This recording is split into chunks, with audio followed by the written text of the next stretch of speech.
this is Frank Fantini with Mike Pollock, who heads Spectrum Gaming, which is one of the leading global gaming consultancies that has a wide variety of services, which we'll let Mike talk about in a minute.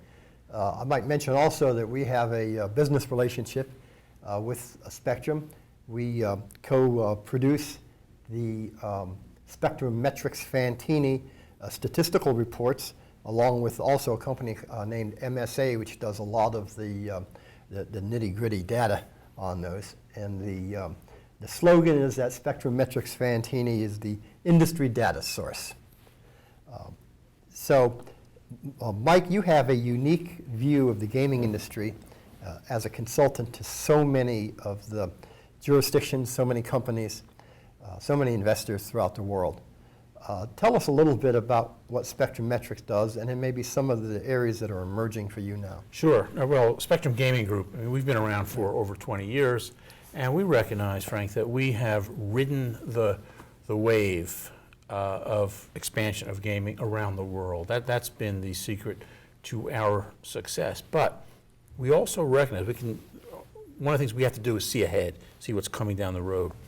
And we recognize the gaming industry is maturing. Its growth is not going to be coming from new markets. There are a few choice markets still left to be picked, but essentially that's not going to be where the growth is coming from. This industry is maturing, and it really means that for this industry and for those who work in and around this industry, you've got to look demographically as opposed to geographically. What does that mean? It just means that a mature industry has different needs and has to look at the world differently than an emerging industry. The gaming industry is not emerging anymore. It's here. And one of the big issues, obviously, is that the customer base, the demographics of the people who spend the money at casinos, they're aging. They're getting older. It's a natural process. The baby boomers are falling off that, coming over the top of that proverbial escalator, right, and they've got to be replaced. How do you replace them? Well, that means you've got to figure out ways to capture millennials. What we're trying to do is to stay ahead of that curve. You have to recognize that governments play a key role in this, mostly state governments in the U.S., but it's governments around the world. This is a highly regulated industry, always will be. Arguably, that's as it should be. It's why this industry exists. So the regulators have a role to play. They have to recognize the same things that we're seeing. They're partners in this industry. They get a lot of the revenue. In some instances, they get a lion's share of the revenue. They have to look ahead as well. They've got to look at the fact that the tax rates and the regulatory rules that were set in place on day one are no longer effective in the fourth quarter of 2015, 2016, and beyond. You're from Delaware. Right. Look at Delaware as an example. I mean, when Delaware legalized 3 racinos, there was minimal competition in that region. Now they're surrounded, as is so many other states. But yet the rules, tax rates and the other rules that were set in place, with some exceptions, are still the rules. How can you really operate? How can you operate under rules that, there was one scenario that doesn't exist anymore. And you've got to function under tax rates that are, and other regulatory rules that just don't make sense anymore. If you're going to capture millennials, which this industry has to do, the states have a role to play, government has a role to play in making those rules conducive to operators putting in the investment that's going to get those millennials in place. The classic casino, as we know it, for most casinos in the U.S., where you have mostly slot machines, in some instances, some table games, but row after row after row of slot machines, and a buffet, and maybe a food court, maybe a steakhouse. It's not going to cut it. That's not the future. But you've got to have the money to invest to capture that future. One of the issues, of course, then is how do you convince legislatures that it's in their best interest to reduce taxes? It's, if you look at a different industry, and they were proposing to come in and locate in the state, the politicians would be talking jobs. When you talk about gaming, the politicians talk revenue. How do you change that mindset? That is a great question. One of the things we are saying, and we're saying this in state after state after state, is that the old way of measuring the benefits of having a casino industry, take that gross gaming revenue, that GGR, multiply it by the tax rate, and that's your benefit. That doesn't work any longer. You have to look at the total economic impact. You have to look at every aspect. You've got to look at the jobs that are created, how that money and that payroll is being spent in the community. You've got to look at the purchases of goods and services. You've got to look at whether or not you're attracting conventions, whether you're attracting tourists, whether you're attracting millennials, and then look at the total economic impact. When you look at it that way, you get an entirely different answer. And I want to make one other point. We're not just out there advocating lower tax rates and all good things will happen. That's not the answer. One of the things you don't want to see happen, Delaware again is a good example. You don't want Delaware or Indiana or any other state to say, all right, we're going to lower your tax rates and just hope you reinvest in our state. What happens if you lower the tax rate for an operator and they say, well, all right, this is great. Now I'm going to invest in another state, or I'm going to invest overseas, or I'm going to return it to my shareholders as a dividend. That's not the goal.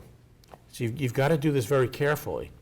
Operators who operate under the privilege of a gaming license, because it is a privilege, not a right, have a responsibility here as well. You want lower tax rates? Then I think they need to have a dialogue with the state. What are you going to do with that money that comes from a lower tax rate? How are you going to reinvest that in your facility here to capture money that's now going out of state, to capture business from millennials, and do all and capture non-gaming revenue? How are you going to do this? So the operators have a role to play in this also. Talk about skill-based gaming just as skill-based for a minute. I have a hard time envisioning how it can be successful in a casino environment, because I'm not sure that adding a trick or two or three to a slot machine is going to create the same sort of appeal that the millennials have when they're playing, whatever the hot video game is. They're such complex, rich games on these sort of devices. And to provide them with that degree of appeal, can the regulators ever get comfortable with that? Especially when currently, in a non-gambling environment, those games are changing so rapidly, they're changing every day, far faster than regulators can keep up with them. I have no problem with the concept of skill-based gaming in a casino environment. I don't know if you realize this, but you're looking at the Frogger champion of 1982. Frogger and games like that are clearly skill-based games, in a sense that the more you play, the better you get, and the more you play. And you, over time, you're essentially becoming, your dollar goes further. I can't tell you precisely what the rules will be with respect to what constitutes an acceptable skill-based game.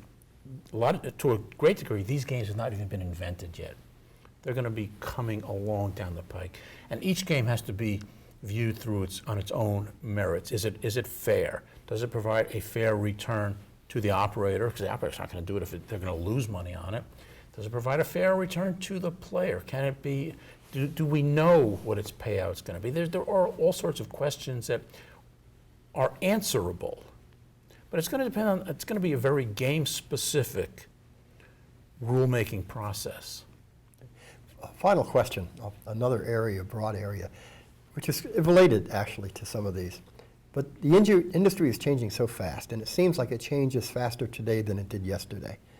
And we've got technology convergence, we've got globalization, we've got entirely new kinds of play like social casino and daily fantasy sports and esports that either weren't there a few years ago or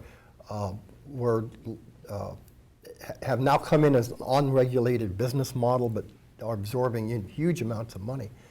How do you see this new frontier of technology changing, affecting the gaming industry? My answer is essentially fasten your seatbelt, because the change has been rapid so far. It's going to only become much more rapid. It's going to require a brand new level of agility and responsiveness on the part of operators, on the part of suppliers. Suppliers have to change their business model also. But most notably in this environment, the hardest part is going to be changing the mindset of regulators and legislatures, because they have to be responsive as well. I mean, I've seen this. I mean, we went through this quite a while ago in New Jersey. I mean, the industry, you talk about Atlantic City, people don't realize it. The industry almost died in Atlantic City 25 years ago, and regulators had to essentially become much more responsive. It's essentially investing in your people, making sure you can respond quickly, and that your rules are flexible enough. I mean, and that from the standpoint of operators, that you have the ability to look ahead and know what it is your customers want. This is always going to be a capital-intensive industry. There's no getting around that. You got to really, it's always going to be big sums of capital that have to be invested in this.